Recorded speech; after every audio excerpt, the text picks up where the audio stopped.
RFI Convida. O RFI convida hoje Lívia Khalil, doutoranda do Instituto de Altos Estudos da América Latina, aqui em Paris. Ela organiza um seminário internacional sobre a lei do preço único do livro. Boa tarde, Lívia. Boa tarde, Márcia. O simpósio por uma lei da bibliodiversidade deve pautar estas e outras questões que envolvem não apenas a política de regulação do preço do livro, também a cultura do livro. Você conta que a ideia surgiu no ano passado para homenagear os 40 anos da Lei Lang. A gente faz uma referência ao nome do ex-ministro de Cultura da França, Jacques Lang, que é uma figura muito presente até hoje no panorama, né, no cenário cultural francês.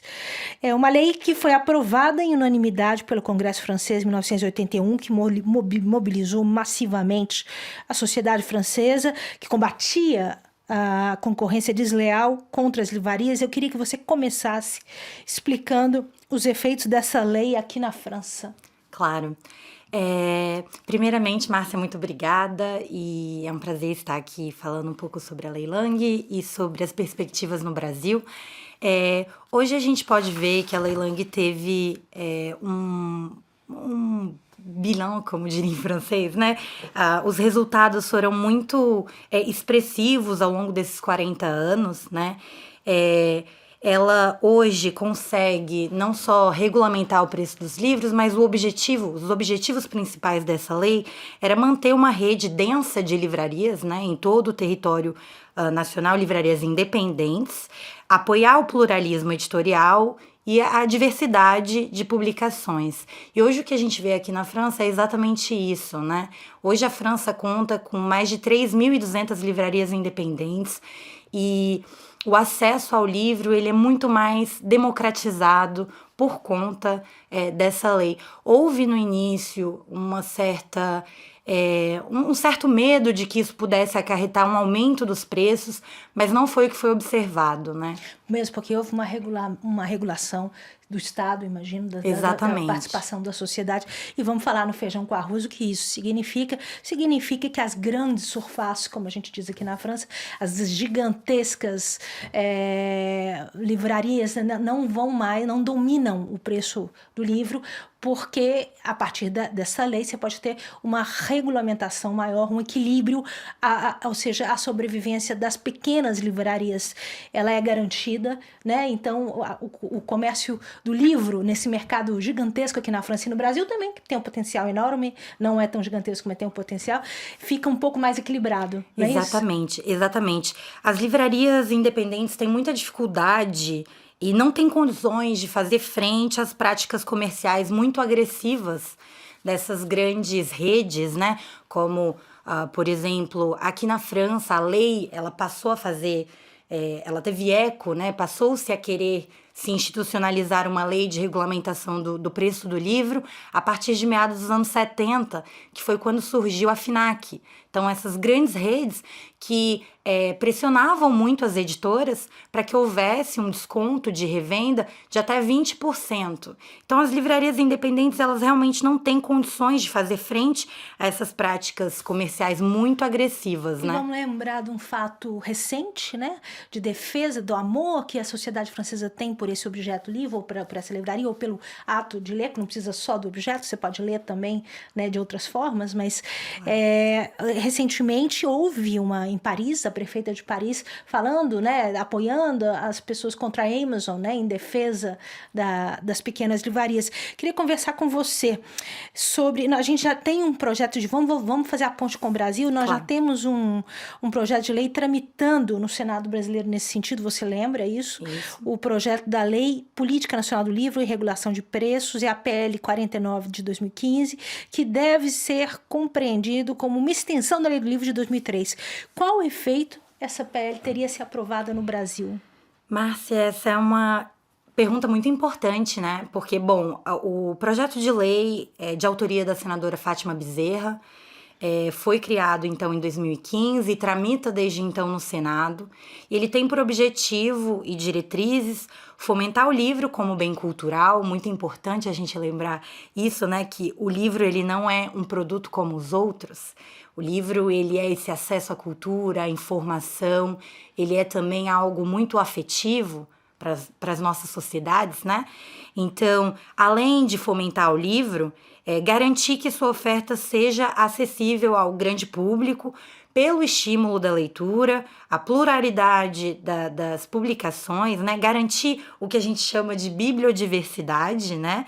Que é isso, a diversidade de publicações, porque hoje que a gente vê uma grande venda de best-sellers, né? É um monopólio do blockbuster literário, né? Exatamente. E a bibliodiversidade, ela permite dar acesso à população a livros que não são tão comerciais, né? Então, ela garantiria essa diversidade de livros mais difíceis, poesia, por exemplo, que a gente vê que vem perdendo espaço.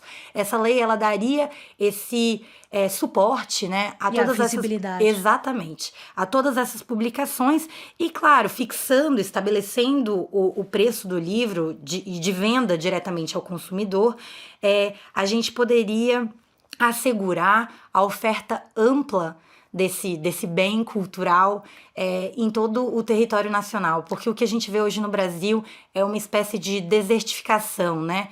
Tem espaços no Brasil que não tem livrarias, né? Bibliotecas também é uma questão, mas no caso aqui a gente está falando de revenda, então livrarias. A gente tem muita dificuldade no nosso país sobre esse assunto. E o interessante é que é um caminho que tem duas direções, porque a gente fala de formação de público, de abertura para novos públicos, mas existe também uma formação de novos autores que podem, então, se interessar por gêneros literários diversos, que podem se interessar em escrever de uma outra maneira, que podem se sentir mais livres e mais apoiados e não ter aquela obsessão do primeiro romance ou do que quer que seja, não é? Cria uma liberdade, um caminho incrível.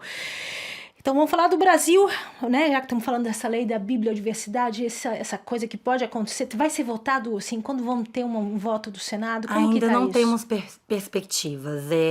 Como a gente disse, né, anteriormente, desde 2015 ela tem tramitado, mas por conta de toda essa turbulência política, o governo que está aí, a equipe do Paulo Guedes propondo taxar o livro, coisa que antigamente, né, que até agora é assegurada pela a Constituição, né, os livros não são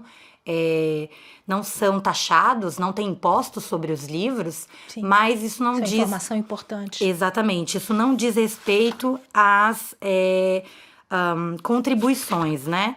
E aí, hoje o governo está pautando uma contribuição nova, uma reforma tributária que permitiria taxar o livro e o fim dessa isenção acarretaria no encarecimento em 12% dos livros. E como você estava dizendo antes, Márcia, essa preocupação com a venda, né, com o mercado, vem acarretando no Brasil a publicação de novas obras tem caindo drasticamente, né? Vem caindo drasticamente, o que a gente vê são republicações. Então, a gente realmente tem que parar para analisar esses números, né, e observar o que seria possível ser feito. E, claro, lutar contra essa taxação que seria catastrófica. O que num país, a gente sabe que o Ministério da Educação, que termina programas consolidados de incentivo à cultura no Brasil, a gente sabe a importância da leitura para a formação de um imaginário mínimo brasileiro. O que a experiência, vamos terminar a nossa entrevista com isso? Sim. O que a experiência francesa pode ensinar para o público brasileiro, desse prazer da leitura e tudo mais. E da política pública, né? Sim, também, exatamente. O que a gente vê é que aqui na França, esse número muito grande de livrarias, caminhando por Paris, a gente tropeça em livrarias, não é mesmo? Então, a gente vê a importância que esses locais de difusão da cultura e de afeto também, né, proporciona à sociedade. Então eu acho que no Brasil a gente tem que voltar à cultura de livraria, desse local de troca justamente, né?